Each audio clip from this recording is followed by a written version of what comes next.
এই যে এই টেবিলটা দেখতে পাচ্ছ, এই টেবিলটা হচ্ছে মাম্মার সমস্ত কিছু মানে খেলা করে, ড্রয়িং করে, তার জন্য দেখো সমস্ত হার্ট পাতানো আছে এখানটা। তো ও মোটামুটি কাজ করে সব নিয়ে, বুঝতে পেরেছ? ওই যে আর্টিস্ট মানুষ। তো স্লাইম পড়ে আছে ওদিকে, মাঝে মাঝে খেলা করে স্লাইম নিয়ে। তারপর এগুলো কালার আছে, এদিকে তুলি আছে। তো মাম্মা ড্রয়িং করেছে দেখো, নিজে নিজে, জাস্ট ভেবে ভেবে। দেখি দেখি ড্রয়িংটা দেখি। এটা হচ্ছে ফ্রেঞ্চ ফ্রাইস। এটা ফ্রেঞ্চ ফ্রাইস, বার্গার। বিউটিফুল হয়েছে সত্যিই বলছি। আর এটা তো জাস্ট কোনো কথাই নয়।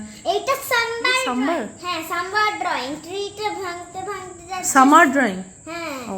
সূর্য, মাটি, পাখি। ও, কালার কম্বিনেশনটা কিন্তু জাস্ট ওয়াও হয়েছে, সত্যি সুন্দর হয়েছে।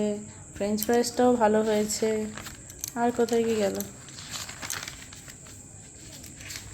আরো ড্রয়িং করেছি, দেখাচ্ছি। Very good. এটা এইটা আছে। এই যে এইটা বাহ, ক্যাসেল ক্যাসেল। এটা ক্যাসেল, দারুণ হয়েছে। ঠিক আছে, তুমি আরো সুন্দর সুন্দর ড্রয়িং করো, ঠিক আছে? ঠিক আছে। আরো ভেবে পিৎজা বানাও এবার। ঠিক আছে।